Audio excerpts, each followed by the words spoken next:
అసలు లింగానికి పూజ ఎందుకు చేయాలి? లింగానికి పూజ చేస్తే ఏమిటి దాని యొక్క సంకేతము అంటే, ఈ బ్రహ్మాండమంతా కూడా ఒక అండాకారంలో ఉంటుంది. మరి బ్రహ్మాండంలో ఏమేమి ఉన్నాయండి? తస్మాద్వా ఏతస్మాద్ ఆత్మన ఆకాశ సంభూత, ఆకాశాద్వాయు, వాయోరగ్ని, అగ్నేరాప, అద్భ్యః పృథివీ, పృథివ్యా ఓషధయ, ఓషధీభ్యోన్నం.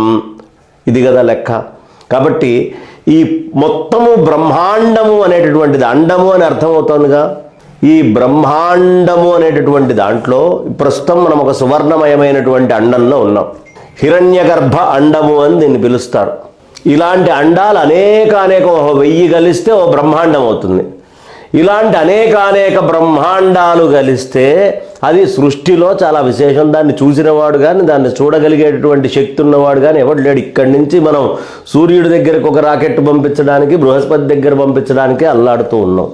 మరి ఈ చిన్న కొద్దిపాటి దీంట్లోనే ఇక బ్రహ్మాండం ఏమిటి, అనేక బ్రహ్మాండాలు ఏమిటి, అనేక కోటి బ్రహ్మాండ సేవక అని చెప్తాంగా మనం. కాబట్టి అనేక కోటి బ్రహ్మాండాలు ఉన్నాయి, కానీ అన్నీ అండాకారంలోనే ఉన్నాయి. మనం చూడనటువంటివి, మనకి తెలియనటువంటివి అనేకం ఈ సృష్టిలో ఉన్నాయి.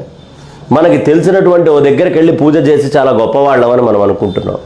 కాదండి, అంతటా నిండి ఉన్నటువంటి బ్రహ్మాండ స్వరూపము పరమాత్మ అంతటా ఉన్నాడు. కానీ మాయాస్వరూపంగా జీవుడు అనే ఒక ఉనికితోటి ప్రత్యేకంగా మనలో జీవుడైనటువంటి పరమాత్మ ఎలా ఉన్నాడో, అభేదమయ్యుండి కొంచెం మాయ కప్పుకోనున్నవాడు ఎలా ఉన్నాడో, అలా బ్రహ్మాండం మొత్తాన్ని లెక్క వేసుకొని ఇంత బ్రహ్మాండంలో ఉండేటటువంటి ఆకాశాన్ని, ఇంత బ్రహ్మాండంలో ఉండే వాయువుని, ఇంత బ్రహ్మాండంలో ఉండేటటువంటి అగ్నిని, ఇంత బ్రహ్మాండంలో ఉండే జలాలని, ఇంత బ్రహ్మాండంలో ఉండేటువంటి మట్టిని, ఇంత బ్రహ్మాండంలో ఉండేటటువంటి వనస్పతుల్ని, ఓషధుల్ని ఒక్కసారిగా మనం కొలవలేము.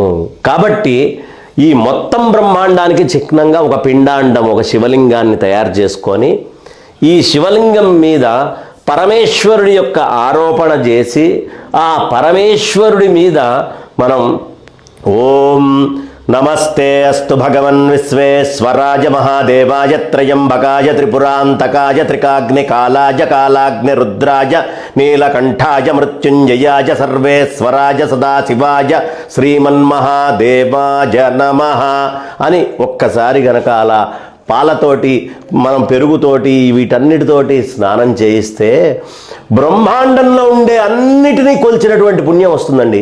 ఇంత చిన్న శివలింగానికి గనక మనం ఒక్కసారి అభిషేకం చేస్తే జీవితంలో మొత్తం బ్రహ్మాండాన్ని పూజించినటువంటిది. ఎలా అంటారా? నోట్లో నుంచి ఇప్పుడు నేను మంత్రం చెప్పాగా, ఈ మంత్రము చెప్పడము అనేది బ్రహ్మాండంలో ఉండే ఆకాశాన్ని, శబ్దానికి మూలమైన ఆకాశాన్ని మొత్తాన్ని అర్చించటం. ఇక సుగంధభరితమైనటువంటి ద్రవ్యాలను స్వామి మీద మనం వేస్తాం. ఇది బ్రహ్మాండంలో ఉండేటటువంటి చక్కటి ఆ అద్భుతమైనటువంటి స్పర్శ మనం చేస్తూ వేసేటటువంటివన్నీ కూడా వాయువుని కొలిచినట్టే. ఆ స్పర్శ మంది అంటుకుంటే చాలు. అందుకనే శ్రీశైలం వెళ్ళినా, కాశీ వెళ్ళినా మనం లింగాన్ని ముట్టుకుంటాం. ఎందుకు అంటే అవి వాయుర్లింగాలు. వాయుర్లింగానికి ఏమిటయ్యా? వాయువుకి స్పర్శే మూలం. కాబట్టి ఆ లింగాలని, ఇలా వాయుర్లింగాలని మనం అంటుకుండేటటువంటి సంప్రదాయం. అక్కడ స్పర్శ చేస్తేనే తెలుస్తుంది. ఏమండి, మల్లికార్జునుడు చెవిటివేటండి, ఈ మల్లన్న దగ్గరకు వచ్చి మీరు ఎంత అరిచినా వృధా, ఆయన్ని అంటుకుంటేనే మీరు అక్కడికి వెళ్ళినట్టు అనే విషయం పెద్దవాళ్ళు మనకి చెప్తారుగా. కారణం ఏమిటంటే అది వాయుర్లింగం కాబట్టి. అలా మొత్తము వాయువులంతా కొలిచినట్టు ఒక్కసారి శివలింగాన్ని ముట్టుకుంటే, ఇక దాని మీద ఆ నెయ్యి తీసుకొని వెళ్ళి ఆ నేతితోటి ఆజ్యం సురాణం ఆహారం ఆజ్యం యజ్ఞే ప్రతిష్ఠితం అంటూ నెయ్యి వేస్తే బ్రహ్మాండంలో ఉండే అగ్నులన్నిటినీ కొలిచిన పుణ్యం వస్తుందండి. ఎక్కడ వేస్తున్నారు ఈ నెయ్యి? మూలమైనటువంటి బ్రహ్మాండంలో ఉండే అగ్ని మొత్తాన్ని ఇక్కడ ఆరోపించి దాని మీద పోస్తున్నారు. ఒక్కసారి శివలింగం మీద అంత నెయ్యి వేస్తే బ్రహ్మాండంలో ఉండేటటువంటి అగ్నులన్నిటినీ కొలిచినటువంటి పుణ్యం వస్తుంది. ఇక అన్ని నీళ్లు తీసుకొని శివాయ గురవే నమః, ఓం శివాయ గురవే నమః అని చెబుతూ శివాయ నమః అని కనుక మనం పోసామనుకోండి, ఆ నీళ్లు మొత్తం బ్రహ్మాండంలో ఉండేటువంటి నీళ్ళన్నిటినీ ఆయనకు అర్పించినటువంటి పుణ్యం మనకు వస్తుంది. ఎందుకంటే బ్రహ్మాండం పిండాండమైంది. ఈ బ్రహ్మాండంలో ఉండే వస్తువులు ఆ పిండాండం మీద వేయటం వల్ల బ్రహ్మాండంలో అన్నిటినీ కొలుస్తున్నాం. ఇక రకరకాలైనటువంటి గంధాలు, విభూతి దాని మీద వేస్తాం. ఈ విభూతి అంటే ఏమిటండి? మట్టి భస్మం. ఆ తర్వాత అలాగే అందులో వేసేటువంటివన్నీ కూడా స్వామివారికి భూతత్వాన్ని చూపించేటువంటి గంధాలే. భూమి గంధానికి గుర్తు కదా, కాబట్టి ఈ గంధము ఇవన్నీ కూడా భూతత్వాన్ని చూపించేవి. ఇక రకరకాలైనటువంటి పండ్లు, పండ్ల రసాలు ఇవన్నీ ఓషధులన్నిటికీ సంకేతము. ఈ ఓషధులన్నిటికీ సంకేతమైనటువంటి స్వామి మీద అన్నముతోటి మనం అభిషేకం చేస్తాం. అన్నం తీసుకొని వెళ్ళి ఆ అన్నముతోటి చాలా చక్కగా ప్రత్యేకంగా స్వామివారికి అభిషేకం చేస్తారు. ఇదేమిటయ్యా అంటే అన్నాత్ పురుష. ఓషధుల నుంచి అన్నం వచ్చిందిగా, ఆ అన్నం నుంచే కదా పురుషుడు వచ్చేది. కాబట్టి దీనంతటికీ గుర్తుగా ఈ జీవుడు అనేటటువంటి వాడు భూమి మీద రావడానికి కారణమై బ్రహ్మాండంలో ఎక్కడ ఏ ఏ శక్తులు ఉన్నాయో ఆ శక్తులన్నీ పరమేశ్వర బద్ధమై ఉన్నాయి.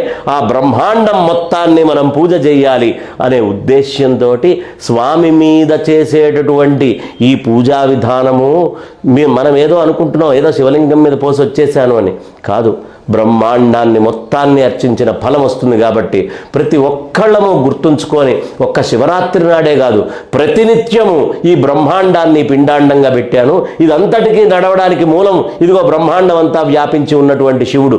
బ్రహ్మాండం అంతా వ్యాపించిన శివుణ్ణి నేను చూడలేను కాబట్టి పిండాండంగా ఉండే ఈ శివుణ్ణి నేను అదిగా ఆరోపించి ఇవన్నీ ఆయనకు నేను సమర్పిస్తున్నాను అని ఎవడు చేస్తాడో వాడు విశ్వాన్ని మొత్తాన్ని పూజించిన వాడు, వాడు మాత్రమే విశ్వనాథుడిని పూజించిన వాడు అవుతాడు. కాబట్టి విశ్వనాథుడి పూజ మీకు కావాలనే కోరికుందా, ఇంట్లో ఒక శివలింగాన్ని పెట్టి బ్రహ్మాండాన్నంతా ఆరోపించి చక్కగా అభిషేకం చేసుకోండి. శివానుగ్రహానికి పాత్రులు కండి.